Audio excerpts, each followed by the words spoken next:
Assalamualaikum warahmatullahi wabarakatuh. Halo semuanya, selamat datang di channel Jalan Cerita. Terima kasih sudah mampir. Semoga kalian selalu sehat, bahagia, dan dimudahkan dalam segala urusan. Jangan lupa subscribe, like, dan nyalakan lonceng notifikasinya, supaya kalian gak ketinggalan cerita-cerita seru di sini. Yuk, langsung aja kita mulai.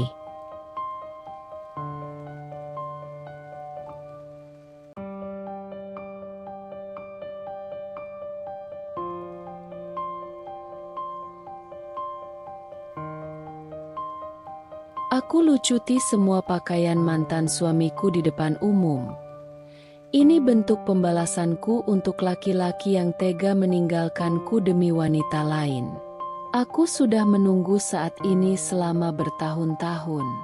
Saat aku melihat Adrian berdiri di sudut ruangan, matanya penuh harapan, aku hampir tertawa. Dia benar-benar berpikir aku akan membantunya, memberinya kesempatan untuk kembali ke hidupku setelah semua yang dia lakukan. Acara malam ini adalah perayaan ulang tahun ke-5 perusahaanku, dan aku dengan sengaja mengundang Adrian. Aku mengatakan bahwa aku ingin berbicara baik-baik, mungkin membantunya sedikit. Aku tahu dia pasti akan datang. Dia terlalu putus asa untuk menolak. Ruangan ini penuh dengan orang-orang penting, investor, mitra bisnis, pengusaha sukses, dan media.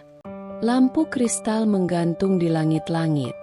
Alunan musik klasik mengisi udara, dan setiap tamu mengenakan pakaian terbaik mereka. Ini bukan sekadar pesta biasa.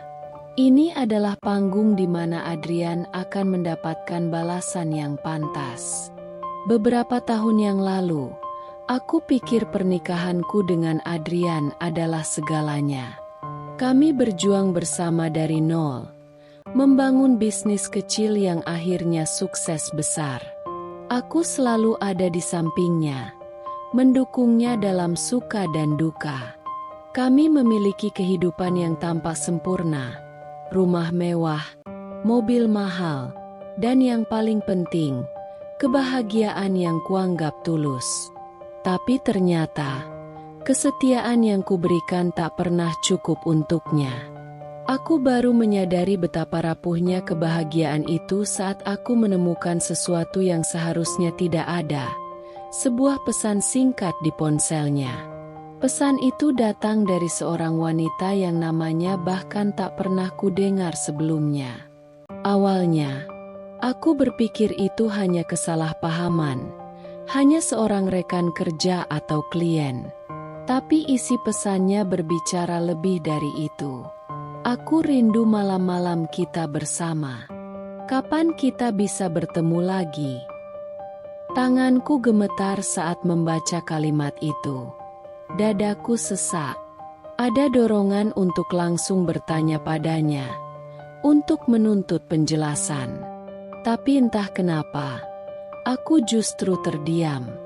Malam itu, aku menatap Adrian saat ia pulang.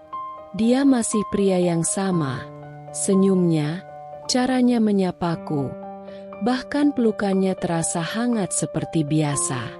Aku ingin percaya bahwa semua ini hanyalah kesalahpahaman, bahwa aku hanya berpikir berlebihan.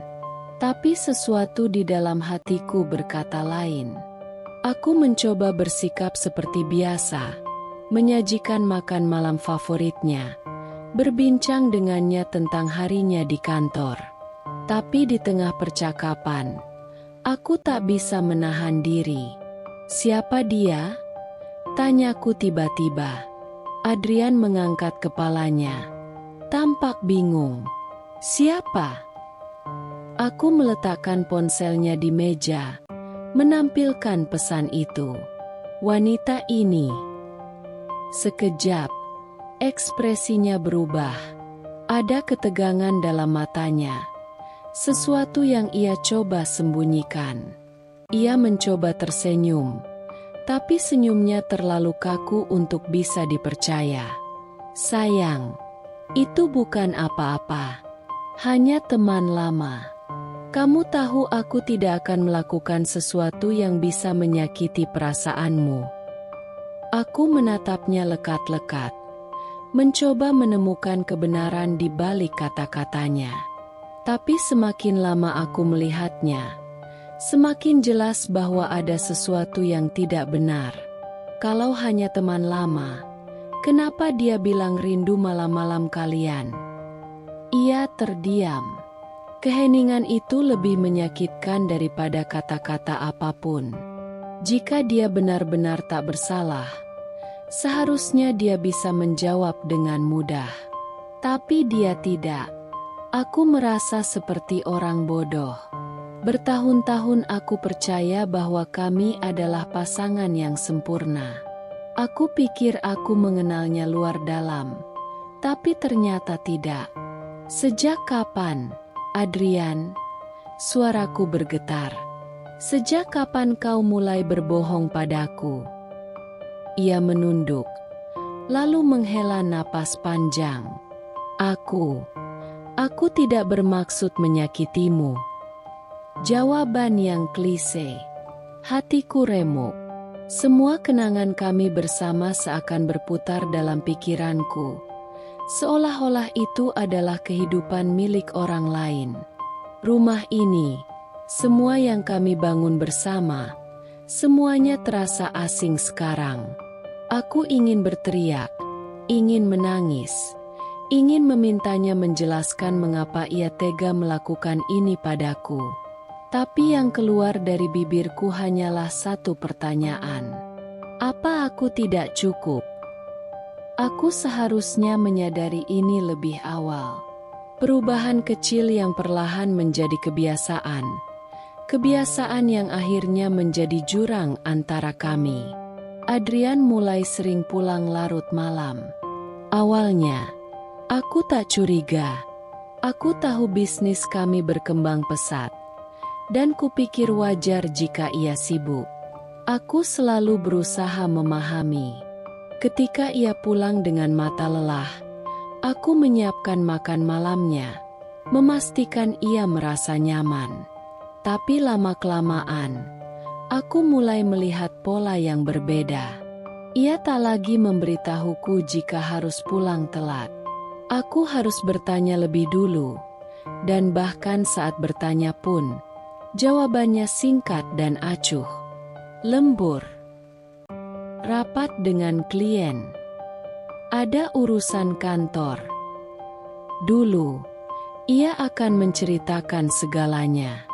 Tentang bagaimana rapat berjalan, siapa saja yang terlibat. Bahkan hal-hal kecil seperti kopi yang ia minum di sore hari. Tapi kini, seakan-akan ia hidup dalam dunianya sendiri. Dunia yang tak lagi kumiliki. Bukan hanya itu. Sentuhannya mulai terasa asing. Saat aku mencoba menggenggam tangannya di meja makan, ia menariknya lebih cepat dari biasanya. Saat aku menyandarkan kepalaku di pundaknya, ia berkata bahwa ia lelah.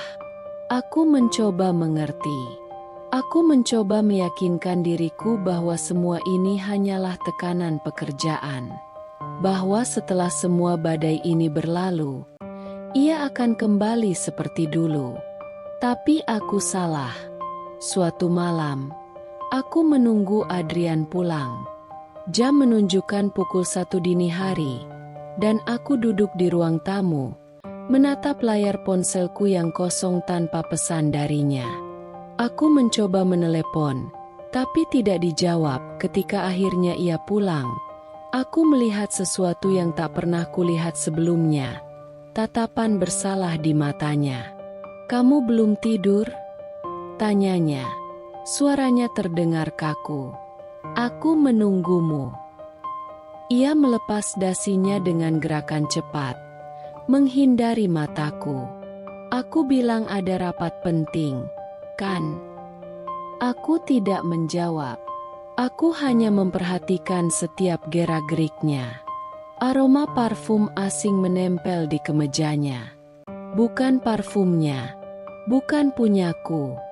Saat itu, hatiku mulai mencurigai sesuatu yang lebih besar daripada sekadar kesibukan kerja.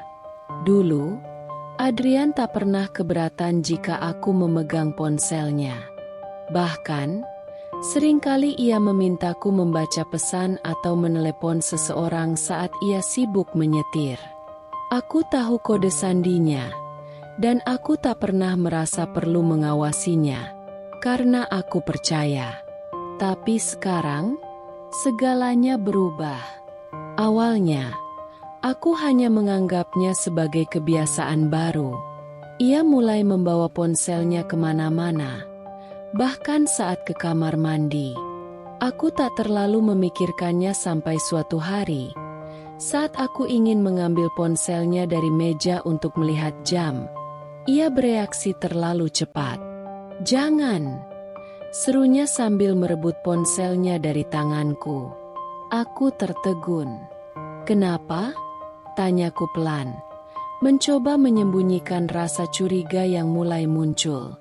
Ia mengusap tengkuknya, tampak gugup. "Maaf, aku hanya... ada data kerjaan penting di sini. Takutnya kalau ada yang salah pencet." Aku ingin percaya, tapi alasan itu terdengar terlalu dipaksakan. Beberapa hari kemudian, aku sengaja mengamati caranya menggunakan ponselnya.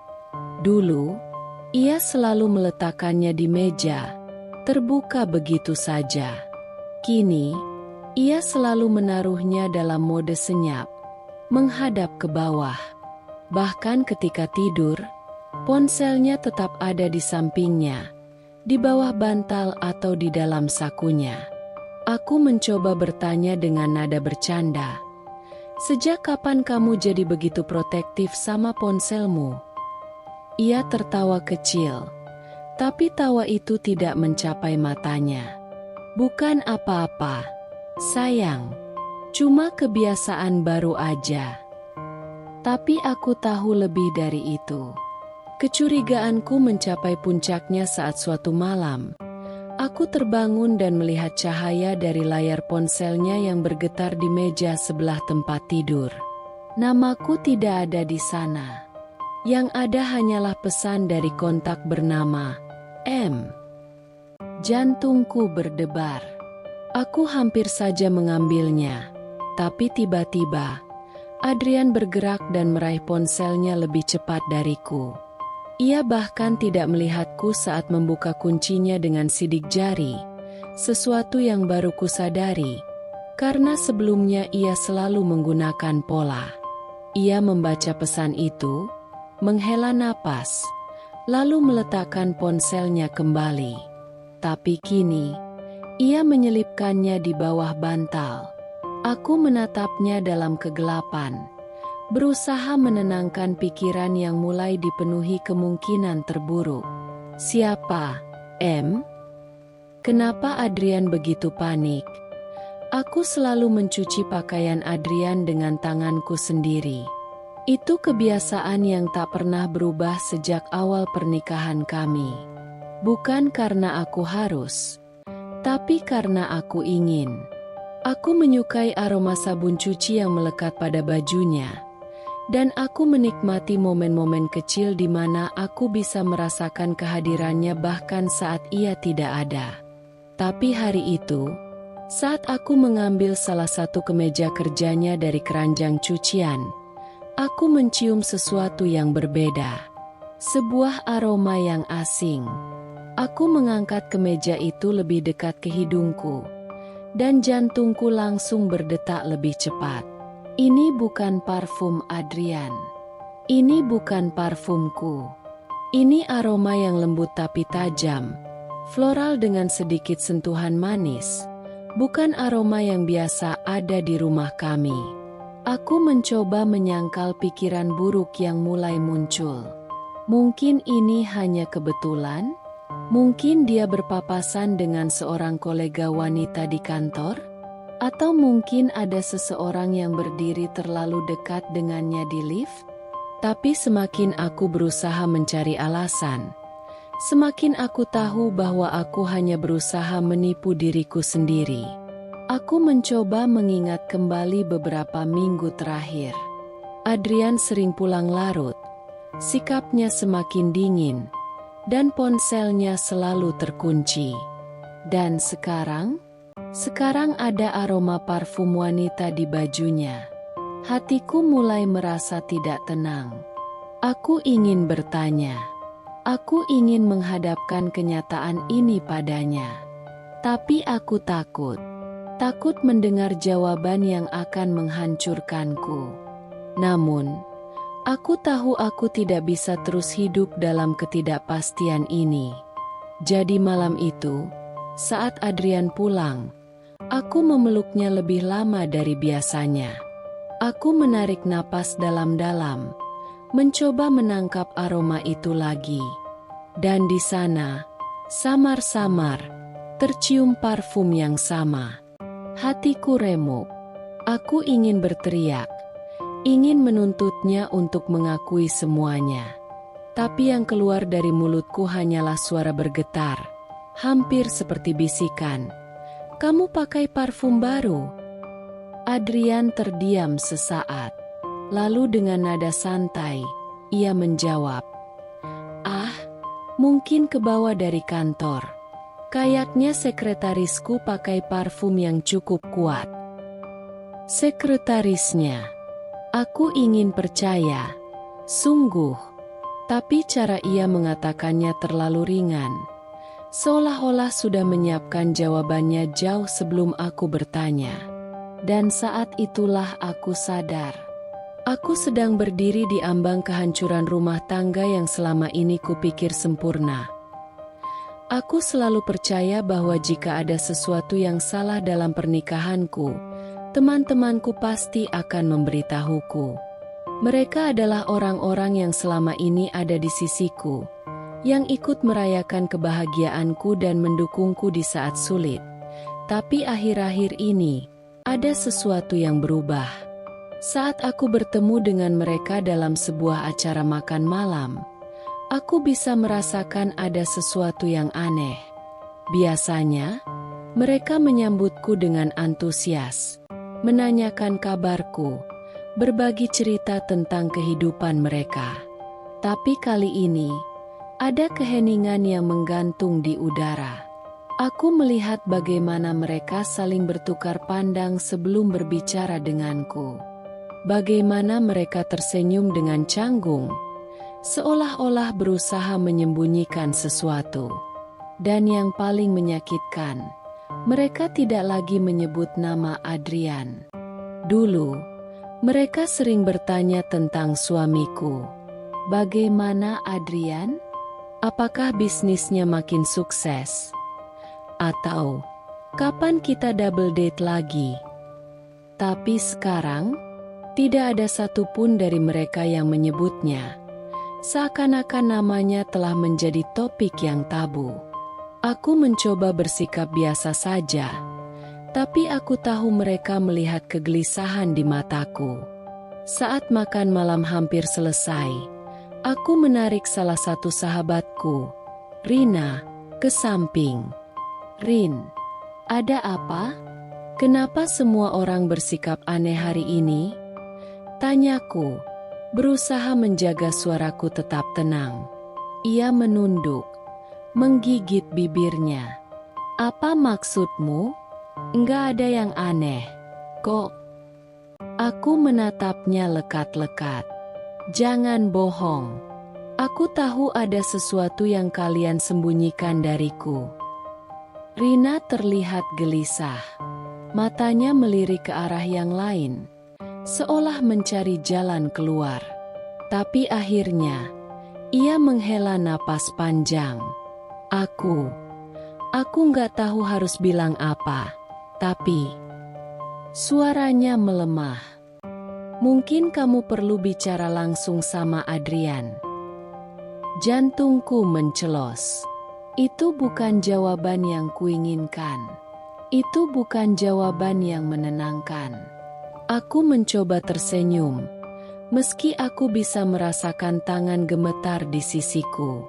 Apa yang harus aku bicarakan dengannya? Rina menggigit bibirnya lebih keras. Ia tampak ragu. Seolah ada sesuatu yang ingin ia katakan tapi tak berani. Aku nggak bisa ngomong banyak. Tapi, aku cuma mau bilang, kalau kamu merasa ada yang salah, jangan abaikan perasaan itu. Aku ingin bertanya lebih jauh, ingin memaksa jawaban keluar dari bibirnya. Tapi sebelum aku sempat membuka mulut, Rina sudah mundur selangkah dan tersenyum lemah. Aku harus pergi. Jaga dirimu, ya. Dan dengan itu, ia pun berlalu, meninggalkanku dengan pertanyaan yang kini bergema di dalam kepalaku. Apa yang sebenarnya terjadi? Dan yang lebih penting, aku tidak pernah berpikir akan melakukan ini, mengikuti suamiku sendiri. Tapi setelah semua tanda-tanda yang kutemukan, setelah begitu banyak malam yang kulewati dengan hati gelisah, aku tak lagi bisa hanya diam dan berharap semuanya baik-baik saja. Aku butuh jawaban. Malam itu, Adrian berkata bahwa ia ada rapat penting dengan klien.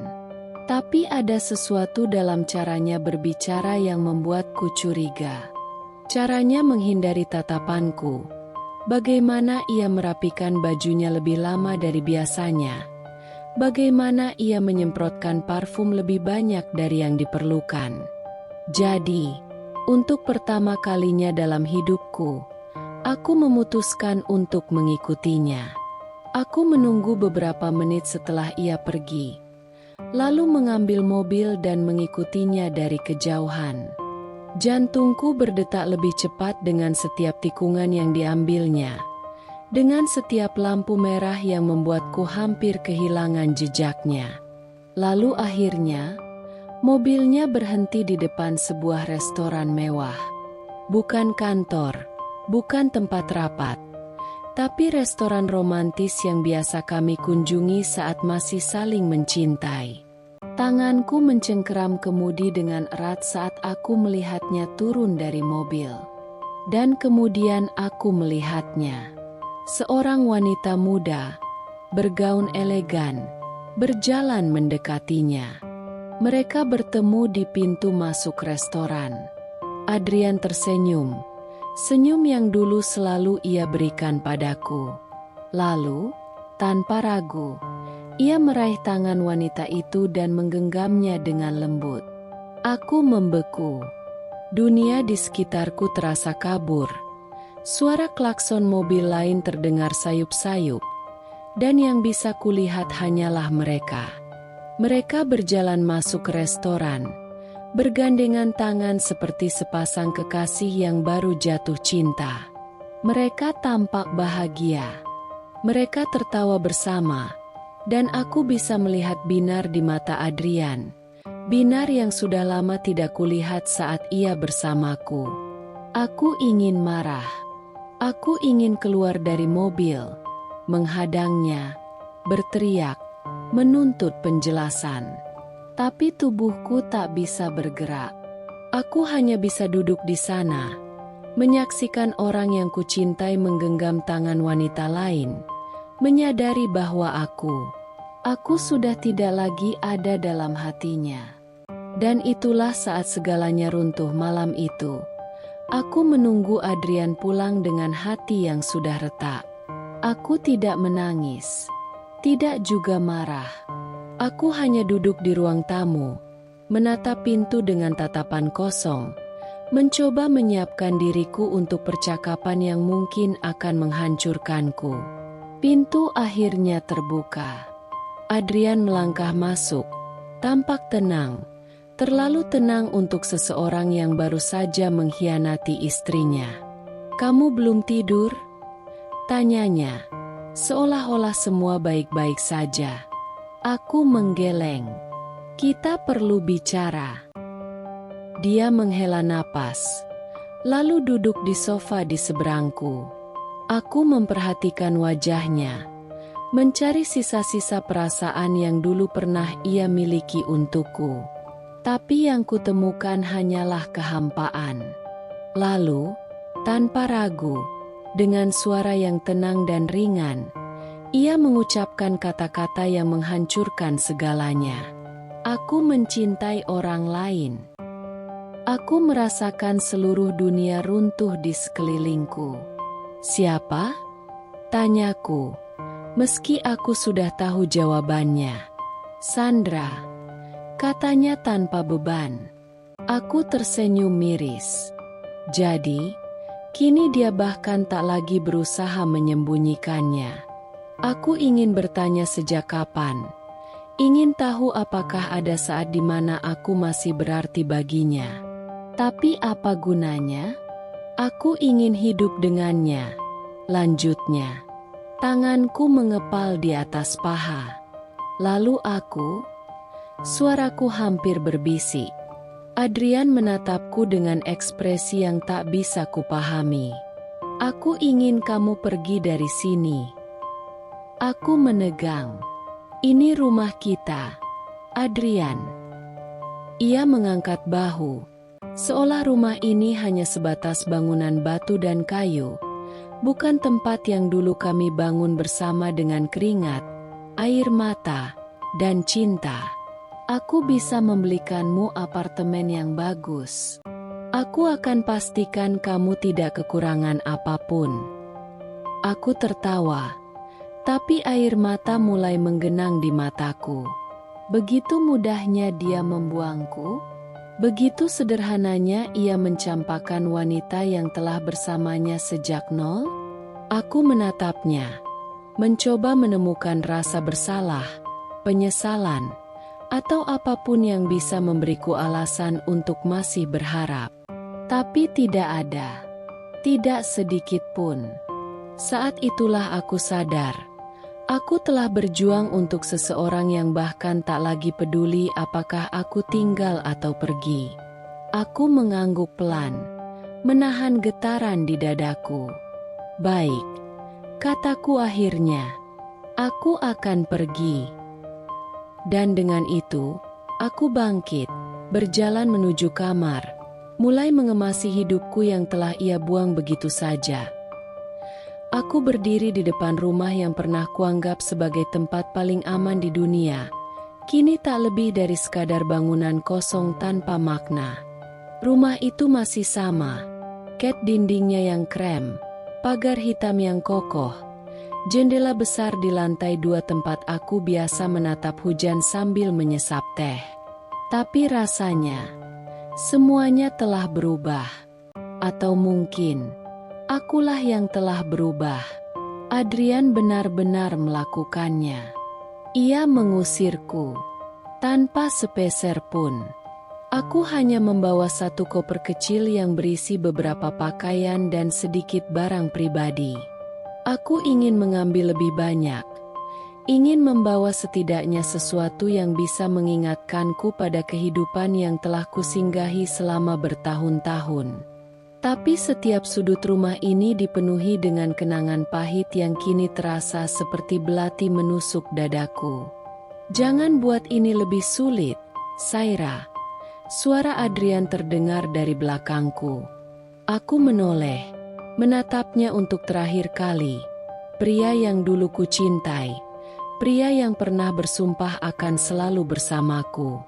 Tapi kini, ia hanyalah orang asing dengan ekspresi datar, berdiri di ambang pintu rumah kami. Rumah yang kini hanya miliknya. Jadi, hanya segini yang kau berikan padaku? Tanyaku, suaraku nyaris berbisik. Adrian mengangkat bahu. Aku sudah bilang, aku bisa mengurus apartemen untukmu. Aku tidak butuh apartemen darimu, bentakku. Aku butuh keadilan. Aku berhak atas separuh dari semua ini. Aku ikut membangun bisnis kita, Adrian. Ia menghela napas panjang, seperti sedang berusaha bersabar. Semua aset atas namaku. Saira, kau tahu itu. Jantungku mencelos. Aku memang tahu. Sejak awal, aku selalu percaya pada Adrian. Hingga aku tidak pernah merasa perlu menuntut bagian atas segala sesuatu yang kami bangun bersama. Semua sertifikat rumah, rekening bisnis, mobil-mobil mewah, semuanya atas nama Adrian. Dan sekarang, aku tidak punya apa-apa. Air mataku jatuh. Aku benci terlihat lemah di depannya. Benci memberi Adrian kepuasan melihatku hancur. Tapi aku tidak bisa menahan rasa sakit yang mengoyakku dari dalam. Aku pernah percaya padamu, kataku dengan suara bergetar. Adrian tidak menjawab. Mungkin, bagi pria seperti dia, kepercayaanku tak pernah berarti apa-apa. Aku menarik napas dalam, menggenggam erat pegangan koperku, lalu melangkah menjauh. Setiap langkah terasa berat, seolah aku meninggalkan sebagian diriku sendiri di dalam rumah itu. Saat aku melewati gerbang, sebuah mobil berhenti di depan rumah. Pintu mobil terbuka, dan dari dalamnya keluarlah seorang wanita bergaun merah, Sandra. Ia tersenyum saat melihat Adrian, dan tanpa rasa bersalah, berjalan ke arahnya lalu meraih tangannya. Seolah aku hanyalah bayangan masa lalu yang tak lagi penting. Aku menatap mereka sejenak, menyadari bahwa aku benar-benar telah digantikan. Tanpa mengucapkan sepatah kata pun, aku melanjutkan langkahku. Aku tidak tahu akan pergi kemana. Aku tidak tahu bagaimana caranya memulai kembali dari nol. Yang aku tahu hanyalah satu hal. Aku telah kehilangan segalanya. Hujan turun deras malam itu. Aku duduk di bangku taman yang dingin. Tubuhku menggigil tanpa tempat untuk berlindung. Dunia seolah menolakku. Seperti bagaimana Adrian menolakku. Aku menghabiskan beberapa hari pertama setelah diusir tanpa arah. Menginap di rumah seorang teman hanya untuk menyadari bahwa simpati mereka ada batasnya. Beberapa bilang, "Sabar ya, Saira." Beberapa lainnya hanya diam, merasa canggung karena mereka tahu, tapi tak pernah memberitahu. Aku tak punya uang, tak punya rumah, tak punya siapa-siapa. Adrian dan Sandra kini hidup nyaman dengan hartaku.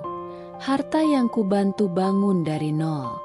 Sementara aku bahkan tak punya cukup uang untuk membeli makanan tanpa memikirkan besok. Aku berada di titik terendah dalam hidupku. Aku ingin menyerah. Tapi di tengah kehancuran itu, ada sesuatu dalam diriku yang mulai menyala. Marah pada Adrian yang telah membuangku seperti sampah setelah semua yang kulakukan. Marah pada Sandra yang dengan mudahnya mengambil tempatku. Marah pada diriku sendiri yang terlalu percaya hingga tak menyisakan apapun untuk diri sendiri. Aku tak bisa terus begini. Aku tak bisa membiarkan mereka menang. Aku harus bangkit. Aku harus membalasnya. Bukan dengan air mata, bukan dengan kemarahan yang meledak-ledak, tapi dengan caraku sendiri. Aku menarik napas panjang, menegakkan punggungku yang selama ini terlalu sering membungkuk menahan beban. Jika Adrian berpikir ia bisa menghapusku dari hidupnya begitu saja, ia salah besar. Aku akan kembali. Dan aku akan memastikan dia menyesali setiap detik keputusannya. Aku tak punya apa-apa selain tekad. Setelah malam-malam penuh air mata dan keputusasaan, aku menyadari satu hal, tidak ada yang akan menyelamatkanku kecuali diriku sendiri. Adrian telah membuangku tanpa belas kasihan, dan dunia tak peduli apakah aku bertahan atau tenggelam dalam keterpurukan. Jadi aku memilih untuk bertahan. Aku mulai mencari pekerjaan, mengirim lamaran ke berbagai tempat. Namun, dunia kerja tidak sebaik yang kuharapkan. Nama besarku dulu hanyalah bayangan, karena semua pencapaian dalam bisnis Adrian selalu diklaim sebagai miliknya. Tak ada yang tahu peran nyataku. Tak ada yang peduli bahwa aku adalah otak di balik banyak strategi sukses perusahaan itu. Tapi aku tidak menyerah. Dengan uang yang tersisa, aku menyewa kamar kecil di sebuah kos sederhana. Dari sana, aku mulai menghubungi kenalan lama, mencari peluang, berusaha bangkit. Lalu aku ingat, aku masih memiliki sesuatu yang berharga, pengalaman dan keahlian dalam bisnis. Aku tak perlu bergantung pada siapapun. Aku bisa membangun kembali segalanya dari nol. Aku mulai dengan bisnis kecil-kecilan, menjual produk secara online, memanfaatkan keterampilanku dalam pemasaran. Aku bekerja siang dan malam, belajar dari kesalahan, memperbaiki strategi, membangun jaringan. Hari-hari awalnya sangat berat. Ada malam di mana aku nyaris menyerah, ketika kelelahan dan ketidakpastian terasa begitu menyesakkan.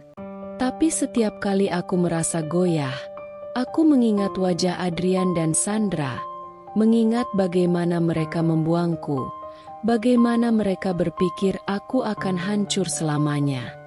Dan itu cukup untuk membuatku bangkit lagi. Sedikit demi sedikit, usahaku mulai tumbuh. Pesanan datang lebih banyak. Keuntunganku perlahan meningkat. Aku mulai menarik perhatian pelanggan, mendapatkan kepercayaan dari mereka yang melihat kerja keras dan dedikasiku. Aku belum berada di puncak. Aku belum menang. Tapi aku tahu satu hal. Aku tidak akan berhenti sampai aku berdiri lebih tinggi dari mereka. Aku akan membalas semuanya. Membangun bisnis dari nol tanpa dukungan siapapun bukanlah hal yang mudah. Ada hari-hari ketika aku nyaris menyerah. Ketika modal hampir habis dan penjualan tidak seberapa. Ada malam-malam di mana aku menangis sendirian. Bertanya-tanya apakah aku membuat kesalahan dengan mencoba bangkit sendiri. Tapi setiap kali aku hampir goyah, aku mengingat satu hal. Aku tak punya pilihan untuk mundur. Aku tak bisa kembali ke kehidupan lama, karena kehidupan itu telah dihancurkan oleh Adrian dan Sandra. Satu-satunya jalan adalah maju. Aku terus mencoba. Aku belajar dari kesalahan. Aku mempelajari pasar, membaca strategi bisnis, dan mulai memahami pola yang bisa membuat bisnisku berkembang. Aku mencari mentor, mengikuti seminar, dan memperbaiki sistem penjualanku. Aku mengalami banyak kegagalan. Produk yang tidak laku, pelanggan yang komplain, dan modal yang hampir habis. Tapi dari setiap kegagalan, aku selalu menemukan cara untuk memperbaikinya. Sedikit demi sedikit, semuanya mulai berubah. Aku mulai mendapatkan pelanggan setia. Produksiku meningkat, dan keuntungan yang tadinya kecil mulai berkembang. Aku tak lagi hanya menjual produk secara online. Aku mulai bekerja sama dengan supplier besar, memperluas jaringan, dan membangun nama. Aku bekerja keras siang dan malam, mengorbankan waktu istirahat, mengesampingkan kesedihan, menekan rasa sakit. Dan akhirnya, setelah bertahun-tahun berjuang, bisnisku tumbuh pesat. Aku tidak hanya kembali berdiri, aku mulai melangkah lebih jauh dari yang pernah kubayangkan. Dan kini, aku hanya menunggu saat yang tepat untuk membuktikan pada Adrian dan Sandra bahwa mereka telah melakukan kesalahan terbesar dalam hidup mereka 5 tahun berlalu. Dulu, aku adalah wanita yang diusir tanpa sepeser pun, Hanya dengan koper kecil dan hati yang hancur. Kini, aku berdiri di depan jendela lantai tertinggi gedung kantorku, memandang kota dengan rasa bangga. Aku bukan lagi Saira yang lemah dan dipermainkan. Aku adalah CEO dari salah satu perusahaan retail terbesar di negeri ini. Perjalanan menuju titik ini penuh darah, keringat, dan air mata. Aku menghadapi penolakan, penghinaan, dan kegagalan yang nyaris membuatku menyerah. Tapi aku tidak pernah melupakan alasanku berjuang, bukan hanya untuk bertahan, tapi untuk menang. Bisnisku yang dulu hanya usaha kecil kini memiliki ratusan karyawan. Aku menguasai pasar, menggandeng investor besar, dan membangun jaringan yang lebih luas dari apa yang pernah kumiliki bersama Adrian. Kini, aku jauh lebih kaya, lebih berkuasa, dan lebih dihormati daripada saat aku masih menjadi istri seseorang. Dan yang paling membahagiakan, Adrian tahu. Aku melihat namanya di salah satu laporan bisnis minggu lalu. Perusahaannya mulai menurun. Skandal finansial, keputusan bisnis buruk, dan persaingan yang semakin ketat membuatnya kehilangan dominasi. Sementara aku justru melampaui semua yang pernah ia capai. Aku menutup dokumen di tanganku, tersenyum kecil. Aku sudah melewati titik di mana aku ingin membalas dendam dengan kemarahan. Kini, balas dendamku adalah kesuksesan yang tidak bisa ia sentuh. Sebentar lagi, aku akan bertemu dengannya. Bukan sebagai istrinya yang dulu ia buang, tapi sebagai wanita yang kini jauh lebih tinggi darinya. Dan aku akan memastikan dia menyesal telah menghancurkanku. Hidup selalu berputar. Dulu, Adrian berdiri di puncak, merasa tak terkalahkan. Ia punya segalanya, bisnis sukses, uang berlimpah, dan wanita yang ia pilih menggantikanku. Ia mengira dunia ada dalam genggamannya. Tapi sekarang, kini, ia hanyalah pria yang terpuruk dalam kehancuran yang ia ciptakan sendiri. Aku mendengar kabar itu dari beberapa kenalan bisnis. Perusahaannya mulai goyah sejak 2 tahun lalu.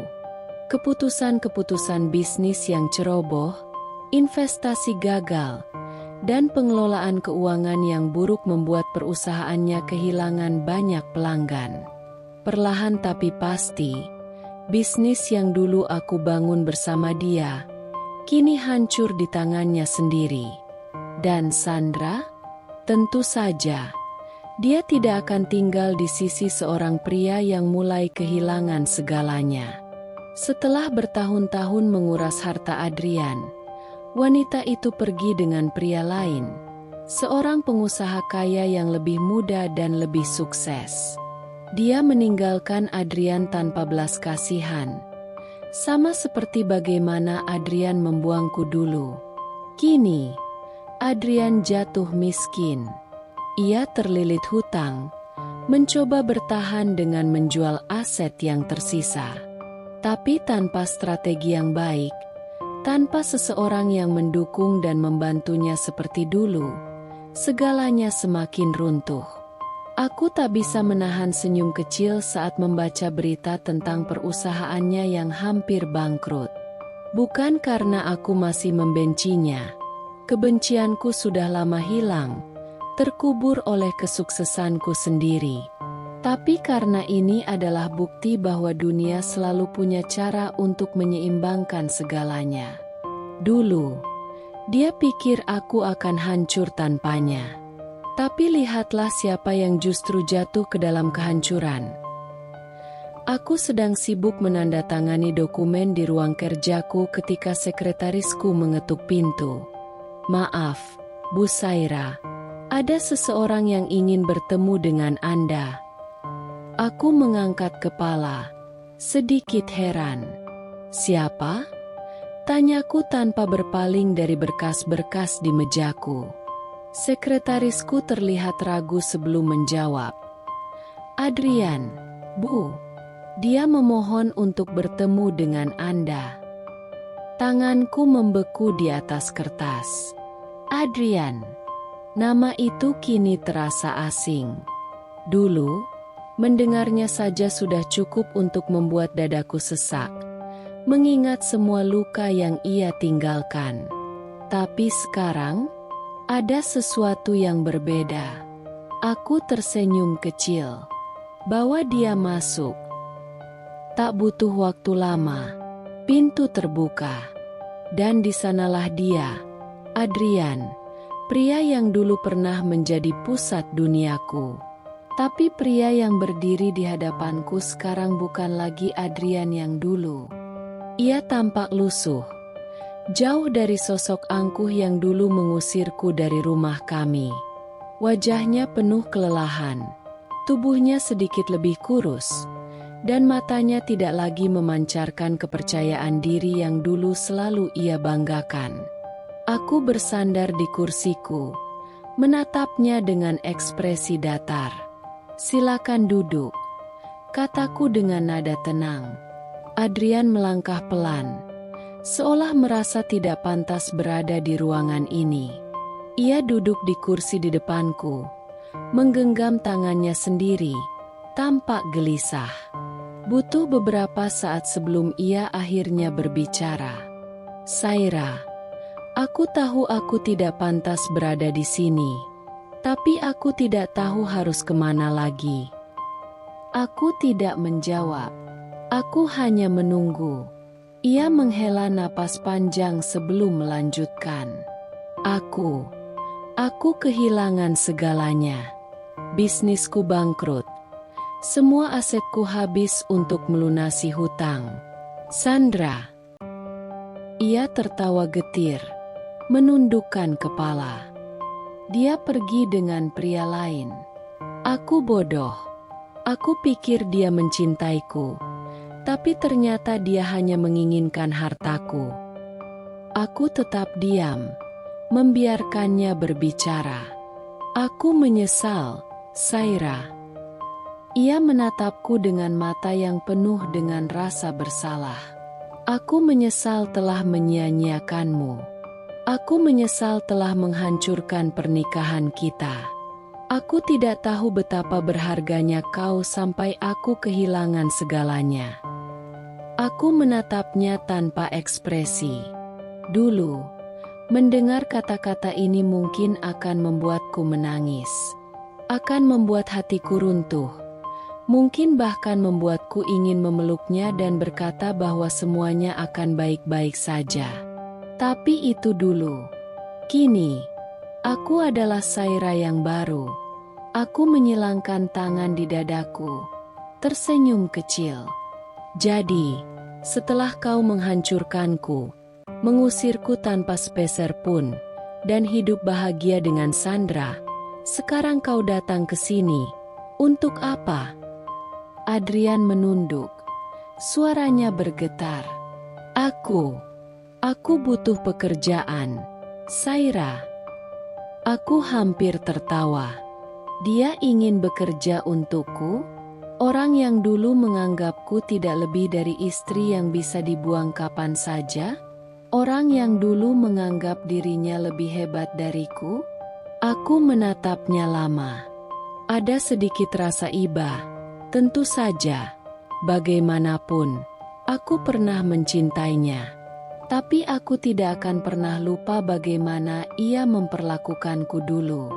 Aku menarik napas, lalu berkata dengan tenang, "Maaf, Adrian, tapi perusahaanku tidak membutuhkan seseorang seperti kamu." Matanya membelalak. Saira, tolong. Aku benar-benar tidak punya siapa-siapa lagi. Aku berdiri, memberi isyarat pada sekretarisku. Tolong antar Tuan Adrian keluar. Pastikan dia mendapat sesuatu untuk dimakan sebelum pergi. Sekretarisku mengangguk. Sementara Adrian masih duduk membeku di kursinya, seolah tak percaya dengan apa yang baru saja kudengar. Sebelum ia keluar, aku berkata satu hal terakhir. Kau pernah membuangku tanpa belas kasihan, Adrian. Kini, aku hanya mengembalikan apa yang kau berikan dulu. Dan dengan itu, aku berbalik, kembali ke pekerjaanku, sementara Adrian pergi, keluar dari hidupku, untuk selamanya. Adrian masih duduk di kursinya. Matanya penuh kepanikan saat sekretarisku bersiap mengantarnya keluar. Namun, sebelum ia benar-benar pergi, ia tiba-tiba bersuara. Suaranya bergetar namun penuh harapan yang memuakan. Saira, aku menyesal. Aku ingin kita kembali bersama. Aku terdiam sejenak. Lalu, aku tertawa. Tawa dingin yang memenuhi ruangan, membuat wajah Adrian memucat. Dulu kau membuangku tanpa ragu, Adrian. Aku berdiri, menatapnya tanpa ekspresi. Dulu kau memilih Sandra, mengusirku seperti aku ini sampah. Sekarang kau datang dan ingin kembali. Adrian menunduk, tangannya mengepal. Aku bodoh. Aku tahu itu. Aku terlalu buta untuk melihat siapa yang benar-benar peduli padaku. Aku menyesal. Saira, aku benar-benar menyesal. Aku menyipitkan mata, menelusuri wajah pria yang dulu pernah kucintai. Aku mencari apakah ada sedikit ketulusan dalam kata-katanya. Dan yang kutemukan hanyalah keputusasaan. Bukan karena dia mencintaiku. Bukan karena dia benar-benar menyesal. Tapi karena dia tak punya pilihan lain. Dia hanya ingin kembali karena dia butuh tempat untuk berlindung. Karena aku sukses. Karena aku telah melampauinya dalam segala hal. Aku mendekatinya perlahan. Menatapnya tepat di matanya. Adrian, kataku lembut, hampir seperti bisikan. Apakah kau ingat hari ketika kau menyuruhku pergi dari rumah kita? Apakah kau ingat ekspresi wajahmu saat itu? Kau tak sedikit pun merasa bersalah, bukan? Ia tidak menjawab. Matanya mulai berkaca-kaca. Aku melanjutkan. Sekarang, kau datang dalam keadaan menyedihkan ini, berharap aku akan menyelamatkanmu? Kau ingin kembali kepadaku hanya karena hidupmu hancur. Adrian menggeleng cepat. Tidak, Saira. Aku benar-benar menyesal. Aku sadar aku mencintaimu. Aku butuh kau di hidupku. Aku menghela napas. Lalu tersenyum dingin. Sayangnya, Adrian, aku tidak butuh kau lagi. Matanya melebar. Ia ingin mengatakan sesuatu, tapi aku tak memberinya kesempatan. Aku melirik sekretarisku. Kawal dia keluar. Pastikan dia tak pernah datang ke sini lagi. Sekretarisku mengangguk. Dan sebelum Adrian bisa memohon lebih jauh, dua petugas keamanan datang untuk membawanya keluar. Saat ia diseret menuju pintu, ia terus berseru, "Saira, tolong, beri aku kesempatan." Tapi aku sudah membalikkan badan, kembali ke kursiku, kembali ke hidupku yang baru. Adrian kini hanyalah bagian dari masa lalu yang telah lama kutinggalkan. Aku sudah menunggu saat ini selama bertahun-tahun. Saat aku melihat Adrian berdiri di sudut ruangan, matanya penuh harapan, aku hampir tertawa. Dia benar-benar berpikir aku akan membantunya, memberinya kesempatan untuk kembali ke hidupku setelah semua yang dia lakukan. Acara malam ini adalah perayaan ulang tahun ke-5 perusahaanku, dan aku dengan sengaja mengundang Adrian. Aku mengatakan bahwa aku ingin berbicara baik-baik, mungkin membantunya sedikit. Aku tahu dia pasti akan datang. Dia terlalu putus asa untuk menolak. Ruangan ini penuh dengan orang-orang penting, investor, mitra bisnis, pengusaha sukses, dan media. Lampu kristal menggantung di langit-langit. Alunan musik klasik mengisi udara, dan setiap tamu mengenakan pakaian terbaik mereka. Ini bukan sekadar pesta biasa. Ini adalah panggung di mana Adrian akan mendapatkan balasan yang pantas. Aku berdiri di panggung utama, tersenyum ke arah hadirin. Terima kasih semua atas kehadirannya di acara ulang tahun perusahaan kami yang kelima. Malam ini bukan hanya tentang merayakan kesuksesan, tetapi juga tentang mengenang perjalanan yang telah membawa kita ke titik ini. Aku melihat Adrian meneguk sampahnya dengan gelisah di salah satu meja VIP. Dia masih mencoba terlihat tenang, berpakaian rapi seperti dulu, tapi sorot matanya penuh dengan rasa takut. Dia tahu aku punya kekuatan sekarang, dan dia tak tahu apa yang akan kulakukan. Aku melanjutkan. 5 tahun lalu, aku adalah wanita yang kehilangan segalanya. Aku dikhianati, diusir tanpa sepeser pun, dianggap tidak berharga. Tapi justru dari kehancuran itu, aku menemukan kekuatanku.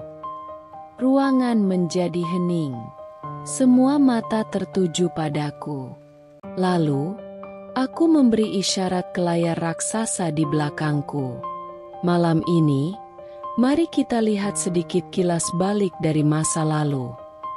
Layar menyala, dan di sanalah rekaman itu diputar. Video itu adalah rekaman CCTV dari salah satu restoran mewah, tempat di mana aku pertama kali melihat Adrian berselingkuh dengan Sandra. Di layar, tampak Adrian duduk dengan Sandra, menatapnya dengan penuh cinta, menggenggam tangannya di atas meja. Lalu, potongan video lain muncul, rekaman percakapannya denganku di rumah kami malam itu. Aku ingin hidup dengan Sandra. Pergilah, Saira. Kau bukan bagian dari hidupku lagi. Kemudian, layar beralih ke video lain, gambar-gambar berita tentang kejatuhan bisnis Adrian, skandal keuangan, dan berita tentang Sandra yang meninggalkannya untuk pria lain. Aku berbalik, menatap Adrian yang kini membeku di tempatnya. Wajahnya memerah karena malu. Tamu-tamu mulai berbisik, beberapa tertawa kecil. Investor dan rekan-rekan bisnisnya yang tersisa menatapnya dengan tatapan jijik. Seseorang menepuk bahunya sambil terkikik. Wah, ternyata kau pria seperti ini ya, Adrian. Seorang wanita di meja sebelah tertawa sinis. Tak heran bisnismu hancur. Jika kau bisa mengkhianati istrimu sendiri, bagaimana mungkin kau bisa dipercaya dalam bisnis? Adrian bangkit dari kursinya. Wajahnya penuh dengan keringat. Saira, kau. Suaranya bergetar. Aku turun dari panggung, melangkah mendekatinya, lalu berbisik tepat di telinganya. Kau mengira aku akan membiarkan pengkhianatanmu berlalu begitu saja? Selamat menikmati rasa malu ini, Adrian. Ini baru permulaan. Dia gemetar. Matanya liar mencari jalan keluar. Sementara ruangan dipenuhi dengan suara tawa, bisikan, dan tatapan merendahkan. Dan saat dia berjalan terburu-buru keluar dari ruangan, semua mata mengikuti kepergiannya dengan ejekan tersirat. Aku kembali ke panggung, tersenyum.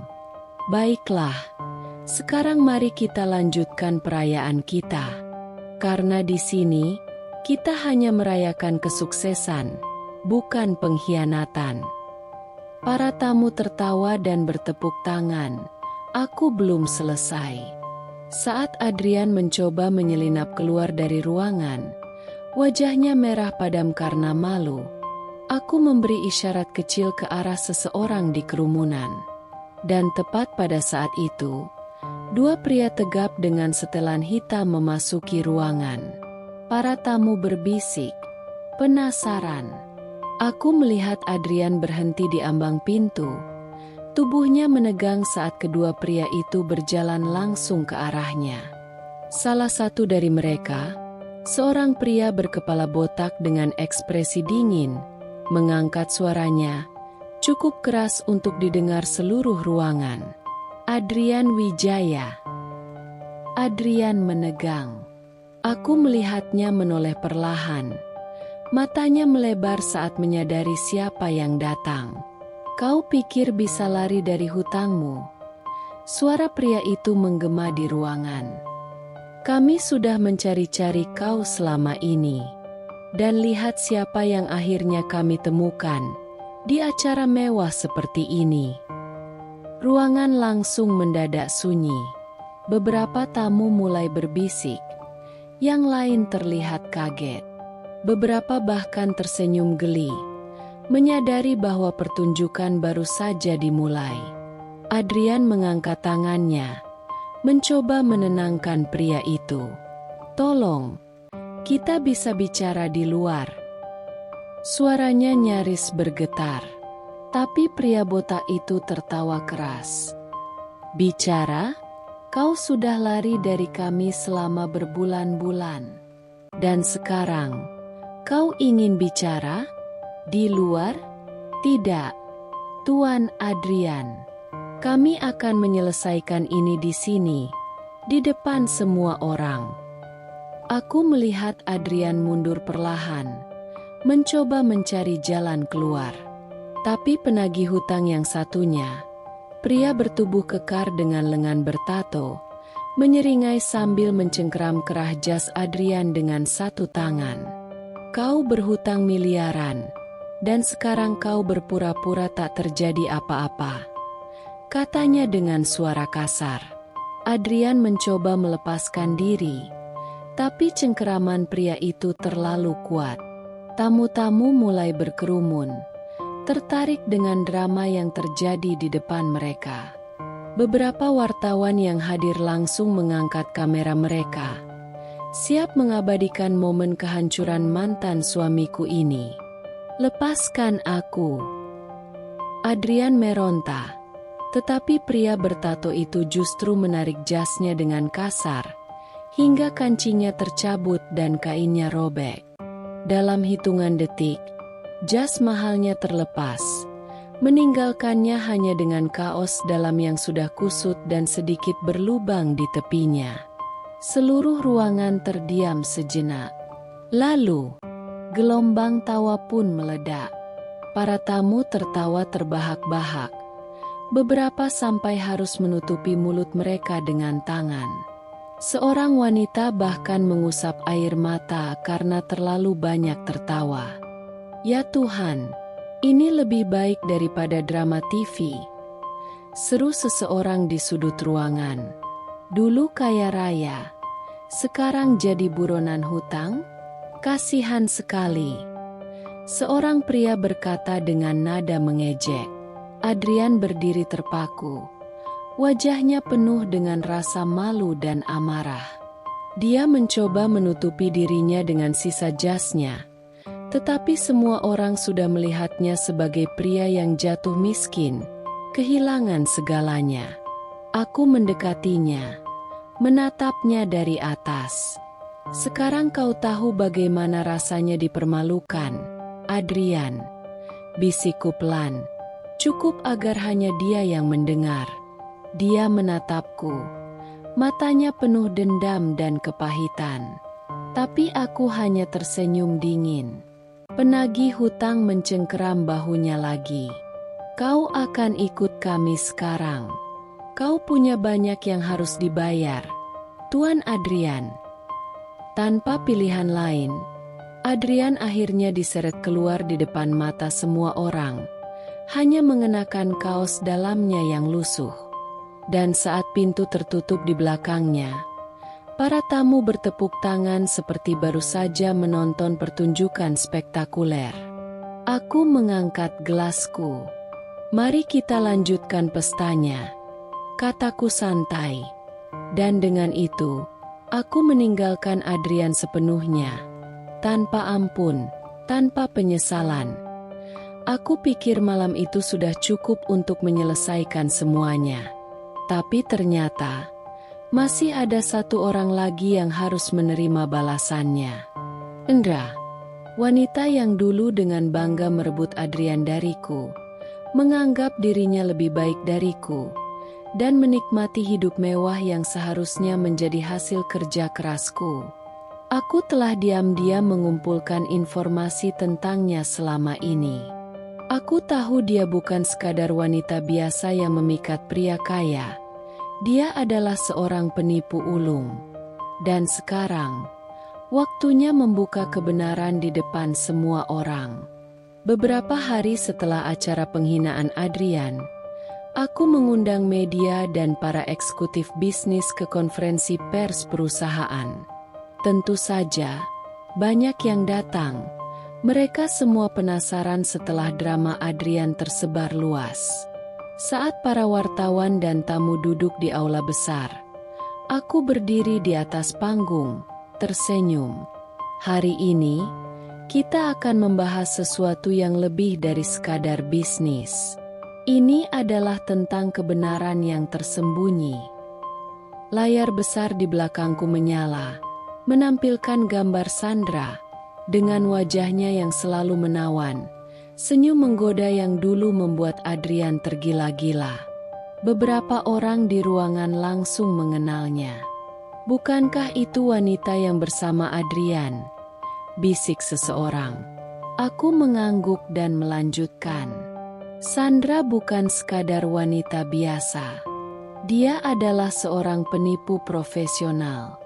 Dia menggunakan kecantikannya untuk mendekati pria kaya, menguras harta mereka, lalu menghilang." Layar menampilkan serangkaian foto dan dokumen, catatan bank yang menunjukkan transfer uang besar ke rekening Sandra dari berbagai pria, tangkapan layar percakapan di mana dia memanipulasi korbannya, bahkan beberapa laporan polisi yang mencatat penipuan yang dia lakukan. Tamu-tamu tercengang. Wartawan mulai mengetik dengan cepat. Beberapa mengangkat kamera mereka untuk merekam. Tapi aku belum selesai. Aku melirik asistanku, yang segera menekan tombol di remotenya. Layar menampilkan video baru. Kamera tersembunyi yang merekam Sandra di tempat kerjanya saat ini. Bukan di restoran mewah. Bukan di butik mahal, bukan di hotel berbintang 5, tapi di sebuah klub malam murahan, mengenakan pakaian minim, melayani pria-pria yang menggodanya dengan uang receh. Ruangan langsung gempar. Beberapa orang berbisik dengan tatapan jijik, beberapa lainnya tertawa kecil. Jadi, wanita yang dulu menganggap dirinya lebih baik dari istri sah malah berakhir seperti ini. Seorang wanita di barisan depan menertawakan. Dulu merebut suami orang, sekarang cuma jadi pelayan pria hidung belang? Kasihan sekali. Aku tersenyum kecil, lalu berbicara lagi. Mungkin ini yang disebut karma. Dulu dia mengambil sesuatu yang bukan miliknya, menikmati hasil kerja keras orang lain. Tapi pada akhirnya, dia kehilangan segalanya dan hanya bisa kembali ke tempat di mana dia berasal. Salah satu wartawan mengangkat tangan. "Apakah Adrian tahu tentang ini?" Aku menahan tawa. Sepertinya tidak. Tapi aku rasa sekarang dia tahu. Ruangan kembali dipenuhi tawa. Dengan ini, dua orang yang telah menghancurkan hidupku kini mendapatkan apa yang pantas mereka terima. Adrian, Seorang pria gagal yang kehilangan segalanya dan dipermalukan di depan publik. Sandra, seorang wanita yang dulu menikmati hidup mewah, kini kembali ke titik terendahnya. Aku mengangkat daguku sedikit lebih tinggi. Kini aku benar-benar menang. Aku tak pernah menyangka akan melihat Adrian, pria yang dulu begitu angkuh, kini berlutut di depanku dengan wajah penuh air mata. Dia datang ke kantorku tanpa diundang. Para penjaga keamanan sudah mencoba menghentikannya, tapi dia memaksa masuk. Aku bisa saja menyuruh mereka menyeretnya keluar, tapi tidak. Aku ingin melihat sejauh apa dia akan merendahkan dirinya. Kini, dia berlutut di lantai marmer kantorku yang berkilauan, menangis seperti anak kecil yang kehilangan mainannya. Saira, kumohon, aku salah. Aku menyesal telah meninggalkanmu. Kumohon, beri aku kesempatan. Suaranya serak. Hampir tak bisa didengar karena isakannya. Aku hanya menatapnya dari kursi eksekutifku, tanpa ekspresi. Dulu, pria ini adalah duniaku. Aku menghabiskan bertahun-tahun mencintainya, mendukungnya, membangun kehidupan bersamanya. Tapi pada akhirnya, dia mengkhianatiku tanpa ragu. Seolah aku hanyalah batu loncatan menuju kehidupan yang lebih baik dan kini, setelah semuanya hancur, dia ingin kembali? Aku menghela napas, lalu berdiri dari kursiku, melangkah perlahan ke arahnya. Adrian, lihatlah dirimu sekarang. Aku berkata pelan. Dia mendongak. Matanya bengkak dan penuh harapan. Aku tahu aku bodoh. Aku telah kehilangan segalanya. Aku hanya ingin kita kembali seperti dulu. Aku tertawa, tawa kecil yang terdengar lebih dingin daripada ruangan ber-AC ini. Kembali seperti dulu. Aku mengulang kata-katanya sambil menatapnya tajam. Dulu kau membuangku seperti sampah. Kau pikir aku akan memberimu kesempatan kedua? Air matanya semakin deras. Saira, aku mencintaimu. Aku sadar aku mencintai orang yang salah. Sandra hanya memanfaatkanku. Tapi kau... Aku mendekatkan wajahku sedikit ke arahnya, lalu berbisik tepat di telinganya. Sayangnya, Adrian. Aku berhenti sejenak, membiarkan kata-kataku menggantung di udara. Lalu aku melanjutkan dengan nada setajam pisau. Aku tidak mengulangi kesalahan 2 kali. Tubuhnya menegang. Dia menggenggam tanganku, mencoba mencari belas kasihan. Tapi aku hanya menepisnya dengan dingin. Aku berbalik, melangkah menuju pintu sambil memberi isyarat kepada 2 orang satpam yang menunggu di luar. Pastikan dia keluar dari sini. Dan jangan biarkan dia kembali lagi. Adrian mencoba meronta. Tapi para satpam dengan mudah menariknya berdiri dan menyeretnya keluar. Aku mendengar teriakannya yang putus asa. Saira, aku mohon, jangan lakukan ini padaku. Tapi aku tidak lagi peduli. Aku berjalan kembali ke mejaku, duduk dengan tenang, lalu menekan tombol interkom. Tolong bersihkan lantai depan. Ada sesuatu yang menjijikkan tadi. Dan dengan itu, kisah Adrian berakhir dalam hidupku, tanpa ampun, tanpa kesempatan kedua. Adrian akhirnya diusir dari kantorku, ditarik paksa oleh para satpam yang tak segan memperlakukan mantan pria kaya itu seperti sampah yang harus dibuang. Begitu dia melangkah keluar, sinar matahari sore menyambut wajahnya yang kini penuh keputusasaan. Tapi itu bukan satu-satunya hal yang menyambutnya. Di luar, Kerumunan wartawan sudah menunggu. Kamera-kamera langsung menyorotnya. Lampu kilat berkedip tanpa henti. Wartawan mulai menyerbu dengan berbagai pertanyaan. Tuan Adrian, bagaimana rasanya kehilangan segalanya? Apakah benar Anda kini terlilit hutang miliaran? Bagaimana perasaan Anda setelah wanita yang dulu Anda tinggalkan kini lebih sukses dari Anda? Adrian mencoba menundukkan kepala, menutupi wajahnya dengan tangan. Tapi tidak ada tempat untuk bersembunyi. Para wartawan menyorotinya seperti buronan, dan para pejalan kaki mulai memperhatikannya. Beberapa yang mengenalnya tertawa kecil, berbisik di antara mereka sendiri. Dulu dia selalu sombong. Sekarang lihat dia.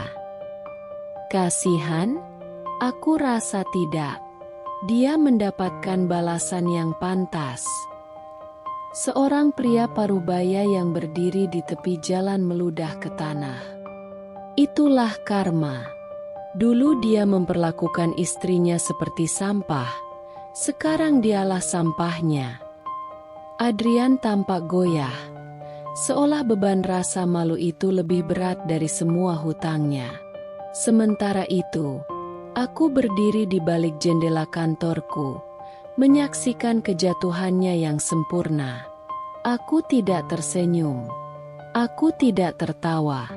Aku hanya menikmati momen ini dengan ketenangan seorang pemenang sejati. Lalu, aku melangkah keluar dari gedung, dengan langkah anggun dan penuh wibawa. Begitu aku muncul, semua mata langsung beralih padaku. Para tamu undangan dari acara perusahaan yang tadi ikut menyaksikan drama ini memberiku tatapan kagum dan hormat. Aku bisa mendengar bisikan mereka. Lihat dia, begitu elegan, begitu berkelas. Adrian benar-benar bodoh telah meninggalkannya. Sekarang dia lebih sukses, lebih kuat, dan pria itu hanya bayangan masa lalu yang menyedihkan. Aku berjalan melewati Adrian yang masih berusaha melarikan diri dari wartawan. Dia mendongak, menatapku dengan mata merah dan wajah penuh keputusasaan, seolah ingin mengatakan sesuatu. Tapi aku bahkan tidak meliriknya lebih lama dari 1 detik pun.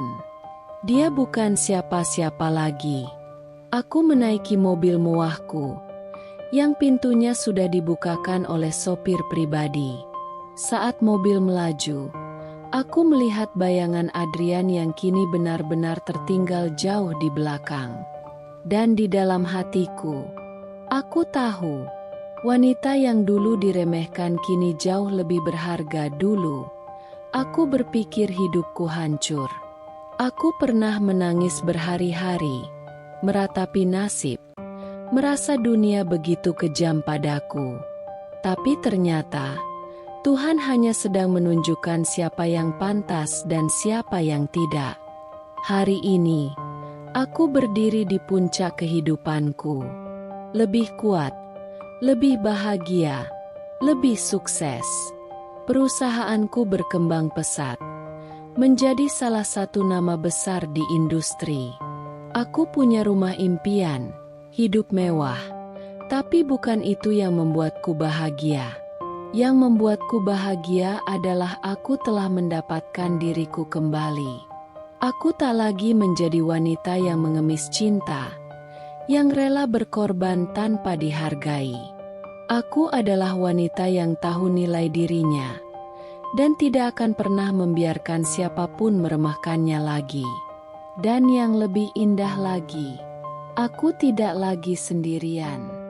Di sisiku, ada seseorang yang jauh lebih baik dari Adrian, pria yang menghormatiku, mencintaiku tanpa syarat, dan tidak akan pernah mengkhianatiku. Saat dia menggenggam tanganku dan menatapku penuh kasih, aku tahu, inilah kebahagiaan yang sesungguhnya. Dulu, aku berpikir kesetiaan adalah segalanya. Tapi aku belajar satu hal. Kesetiaan itu berharga dan tidak boleh diberikan kepada orang yang salah. Dan kini, dengan Adrian yang terpuruk dan aku yang bersinar lebih terang dari sebelumnya, aku tahu pembalasanku sudah lunas.